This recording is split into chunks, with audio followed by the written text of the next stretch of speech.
Les CMA, en tant que mouvement d'éducation nouvelle reconnu d'utilité publique, ont aujourd'hui ce prisme d'accueil de jeunes, et ça, c'est un enjeu formidable.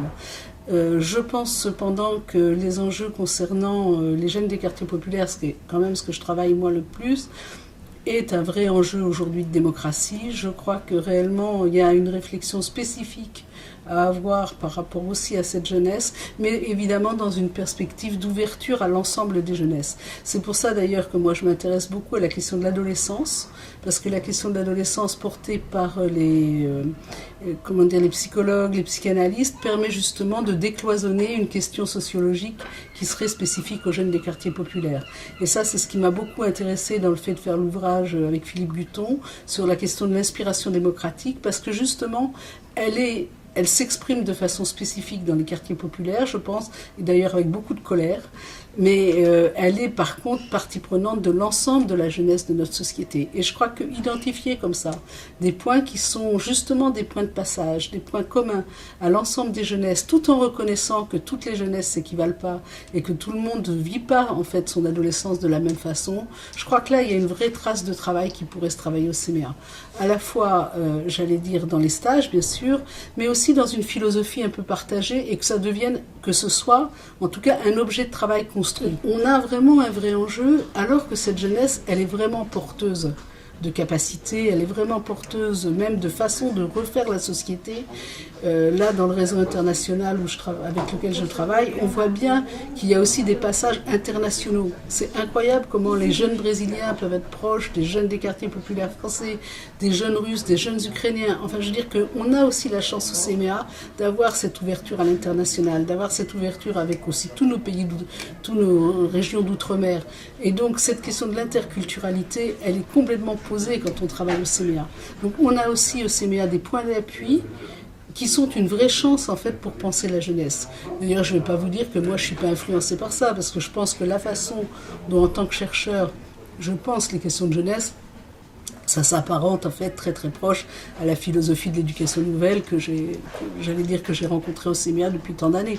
Donc là, mais je crois qu'il y a un travail spécifique à mener, et qui serait très profitable, parce que ce que je m'aperçois aussi en travaillant avec Anne-Claire et le collectif de la recherche-action, c'est qu'au CMA, on est souvent comme Monsieur Jourdain, quoi. C'est-à-dire qu'on fait plein de choses, mais que c'est pas sûr qu'on les élabore. C'est pas sûr qu'on fasse une philosophie et une stratégie, ce qui fait que la dire à l'extérieur devient difficile, puisque quand on fait Monsieur Jourdain, c'est quand même difficile de traduire. Donc je crois que là, il y a un travail de traduction, d'échange et d'élaboration collective pour que ça devienne un vrai objet de travail partagé. Et je pense qu'il y a deux enjeux complémentaires sur lesquels les CMA pourraient travailler pour aborder cette question de la jeunesse. C'est d'une part des thèmes qui sont complètement connexes, mais essentiels pour penser la jeunesse aujourd'hui.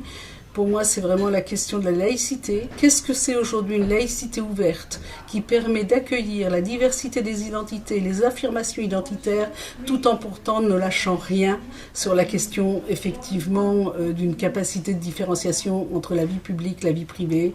Qu'est-ce qui fait le respect de l'autre? Qu'est-ce qui fait aussi que la notion du droit, c'est pas le fait de tout accepter, et qu'il y a un vrai travail démocratique à faire sur la laïcité. L'autre chose, c'est aussi toute la réflexion sur la déconstruction des stéréotypes, la lutte contre le racisme, la question de qu'est-ce que c'est. Enfin, je crois qu'il y a vraiment des cultures de fond qu'il faudrait vraiment développer aujourd'hui, parce qu'on voit le manque quand on discute avec les jeunes dans les entretiens que j'ai pu mener.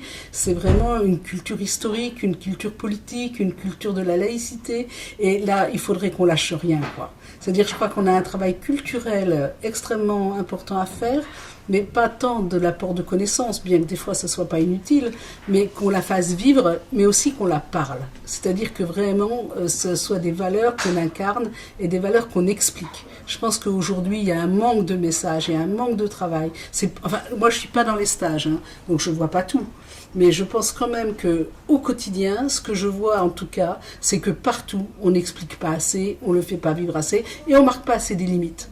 Et ça a été dramatique dans un certain nombre de municipalités qui d'ailleurs ont basculé à droite. Et à mon avis, une des raisons des bascules, c'est qu'on n'a pas tenu un certain nombre de positions et dans une certaine fermeté pour dire que non, on ne peut pas tout accepter, mais en même temps on peut beaucoup accepter les affirmations et que ça ne mettra pas en danger la République. Et là je pense qu'il y a un travail très important à faire, vraiment de la part des mouvements d'éducation. On voit bien qu'on ne peut pas attendre toutes les politiques du gouvernement, puisque aujourd'hui, les politiques publiques de jeunesse nationale, on peut le dire, il n'y en a pas. Donc c'est clair qu'il faut que la société civile se mobilise. Si nous, on n'est pas capable de mobiliser la société civile, alors pourquoi on est reconnu d'utilité publique? Il faut vraiment qu'on mobilise de la société civile. Parce qu'on ne s'en sortira pas qu'avec les professionnels de la jeunesse, c'est pas possible. Ils ne peuvent pas porter des enjeux pareils. L'autre chose, moi je pense que c'est très intéressant d'accueillir les jeunes en formation, mais moi c'est vrai que j'aimerais voir plus souvent les CMA en appui avec les collectivités sur là où ça fait bien mal, là où on n'y arrive pas, quoi. Et c'est vrai que dans mes travaux de recherche, moi je suis un peu déçue des fois, dans le nombre de communes où j'ai travaillé, de ne pas rencontrer les CMA. Alors que réellement, il y a des vrais enjeux, on devrait être à la pointe de ça. Quand une commune, elle n'y arrive pas, quand elle n'y arrive pas à se débrouiller de la laïcité, des affirmations identitaires et religieuses, est-ce qu'on est là pour dire, mais nous les CMA, on va vous aider et on va travailler avec vous sur comment on fait avec notre service jeunesse, mais aussi avec notre société civile. Et là, je pense que l'enjeu des CMA, c'est à la fois effectivement d'accueillir, j'allais dire dans ce qu'on sait très bien faire, c'est-à-dire les espaces de formation, les espaces de stage, mais c'est aussi aller vers. C'est aussi aller vers pour être à la disposition des responsables publics qui en fait ne peuvent pas traiter d'un certain nombre de sujets et qui sont en train de nous exploser à la figure et qui explosent en particulier à la figure des professionnels qui sont au quotidien dans les quartiers et qui, parce que justement ils sont au quotidien, ne peuvent pas reprendre des choses de la même façon que peuvent le faire des tiers intervenants éducatifs qui ne sont pas au quotidien dans les quartiers. Je pense que c'est le moment réellement d'interpeller encore plus que jamais ce gouvernement sur son mode de travail et ses orientations vis-à-vis de la jeunesse. Je pense que la jeunesse ne peut pas être prise que dans l'angle du problème de l'emploi et encore moins que de la délinquance. Et que je pense qu'aujourd'hui, il y a un déficit de travail d'une politique jeunesse nationale sur la question même d'une citoyenneté partagée, d'une capacité aussi de reconnaissance que les jeunes, en fait, un des enjeux de l'adolescence, de la jeunesse, c'est ce que j'appelle en fait le bricolage de l'autonomie. C'est qu'est-ce qui fait qu'on bricole de l'autonomie ? Et qu'effectivement, on bricole de l'autonomie autrement pour des jeunes entre 18 et 25 et 30 ans aujourd'hui qu'il y a 20 ans. Et que si effectivement les politiques publiques ne peuvent pas soutenir ça, ce qui pèse sur les familles, c'est absolument considérable. Une des questions des colères des familles populaires, c'est vraiment qu'elles se retrouvent avec une charge absolue. L'inégalité sociale est absolument massive pour les 18-25 ans. Il y a eu un rapport de la JOC qui l'a très très bien montré il y a quelques années. Et pour autant, tout le travail qui avait été fait par les mouvements, en particulier dans le Big Bang de la jeunesse, pour le moment, il n'y a pas de reprise. Donc, bon, là, il y a quelque chose qui vient de se passer qui est important, c'est effectivement l'accès au RSA pour les moins de 25 ans. Ça, c'est quand même un enjeu important, mais ce n'est qu'une partie de la population. La question de la jeunesse étudiante, la question de la possibilité de la promotion sociale en étant étudiant, on ne peut pas refuser ça, en fait, aujourd'hui, au monde populaire. Donc, je crois que là, il y a vraiment des enjeux très importants que les mouvements d'éducation doivent pouvoir porter, et de façon collective, comme ça avait été fait dans le Big Bang de la jeunesse. Donc il ne faut pas lâcher, à mon avis, tout l'investissement des CMA, aussi dans le fait de porter des choses vis-à-vis de ce gouvernement dans la dynamique des politiques publiques.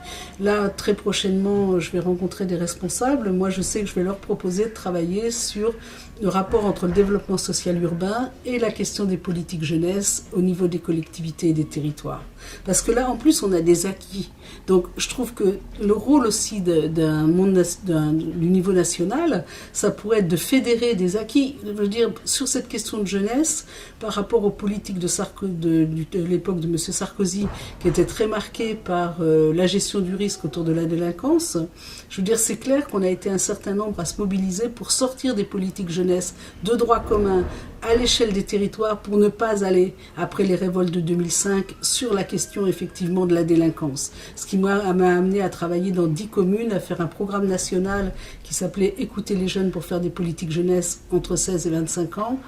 Eh bien, je crois qu'aujourd'hui, d'avoir des programmes nationaux qui pourraient effectivement fédérer, en fait, les capacités de chacun et tout le travail qui se fait déjà sur les territoires. Et là, les CMA pourraient porter aussi leur voix sur le fait que, de fait, ils peuvent être partie prenante de programmes nationaux. C'est pas seulement un programme national. Moi, j'aime bien travailler avec les collectivités territoriales, c'est pas le problème. Mais je pense qu'on aurait tout à gagner à ce que les mouvements, l'éducation populaire, travaillent en même temps que les collectivités territoriales à soutenir une dimension de la jeunesse. Ben, trop souvent, on ne voit pas assez l'éducation populaire dans les politiques jeunesse pour les 16-25 ans, parce que quelque part, les mouvements d'éducation populaire pensent aussi par des dispositifs. Et je pense que la pensée par dispositif, c'est une pensée en fait qui empêche d'être en lien avec les capacités des jeunes et surtout à ce que les jeunes soient eux-mêmes partie prenante des politiques publiques de jeunesse. Parce que ça, c'est une autre question, c'est à quelles conditions les jeunes sont co-constructeurs des politiques publiques. Et je pense qu'à un moment donné, on ne peut pas faire une politique publique pour des jeunes entre 16 et 25 ans, mais il faut faire des politiques publiques avec les jeunes de 16-25 ans, parce que c'est eux qui peuvent dire aussi comment ils construisent leur autonomie. Moi, c'est pour ça que j'ai écouté à peu près 3000 jeunes depuis les révoltes de 2005, parce que si on ne les écoute pas, je ne vois pas comment on peut construire une capacité de co-construction. Ben, je pense qu'avec des gens qui ont cet âge-là, construire une politique publique, ça veut dire construire de l'autonomie, ça veut dire co-construire avec eux. Donc là, je pense qu'il y a un chantier qui est formidable et c'est vrai que je crois que les mouvements d'éducation populaire, d'une façon générale, devraient beaucoup plus se mobiliser sur la jeunesse des 16-25 ans, qui est un enjeu politique considérable. On sait que si on se rate avec les 16-25 ans, nous on voit aujourd'hui des jeunes qui se retournent dans la haine contre la société à 30-35 ans de façon absolument massive et qui peuvent être récupérés par toutes les formes de clientélisme. Il y a des villes qui ont basculé ces dernières élections municipales sur des bases clientélistes parce que de fait, il y avait une haine de la municipalité, alors qu'ils avaient été dans les conseils locaux de jeunes. On s'est quand même raté sur un certain nombre de choses. Donc là, il faut aussi qu'on regarde ce bilan-là, mais en même temps, on peut le... Et là, je crois que les CMA ne peuvent pas être en dehors du coup, quoi. La question, c'est ça. C'est où sont les CMA sur ces enjeux-là, quoi, qui sont des enjeux quotidiens pour les municipalités, pour les régions, pour les départements, pour les équipes de prévention spécialisées, pour l'ensemble même de la société civile. Quand moi je vais à la Meneaux et qu'il y a des jeunes aujourd'hui qui partent en Syrie parce que c'est la réalité, et qu'il y a un père qui m'interpelle en disant « moi je vais quitter la maison », parce que aujourd'hui ma fille elle veut partir en Syrie, je vais la laisser avec sa mère parce qu'on s'entend pas. S'il n'y avait pas là l'imam, le centre social, la direction de la prévention spécialisée, en même temps, tous ces gens-là, ce père, il serait tout seul. Alors ce qui est bien au quartier de la Meneaux, c'est qu'il n'est pas tout seul, qu'il y a une centaine d'habitants, quand on fait effectivement une après-midi un dimanche, et qu'il y a l'ensemble de cette société civile qui se mobilise. C'est des années de travail pour faire ça. Ça fait 30 ans, enfin non, j'exagère, ça fait 20 ans que je les suis. Moi, je sais par quoi ça passe que de mobiliser comme ça dans un quartier pour faire de la société civile. Donc c'est vrai que on pourrait donner d'autres exemples, mais là, je crois vraiment qu'il faut que les CMA, ils aillent vers quoi. Parce que ça ne viendra pas dans les stages. Et ce n'est pas des paroles individuelles de jeunes, même faire vivre bien les jeunes dans un stage, qui amènent en fait sur ces enjeux politiques. Là, on est vraiment sur des enjeux sociopolitiques. Ce n'est pas en s'adressant individuellement à des jeunes, même en les faisant vivre des choses formidables, qu'en fait on pourra transformer cette donne, qui est une donne, j'allais dire, collective, qui s'inscrit au quotidien des territoires.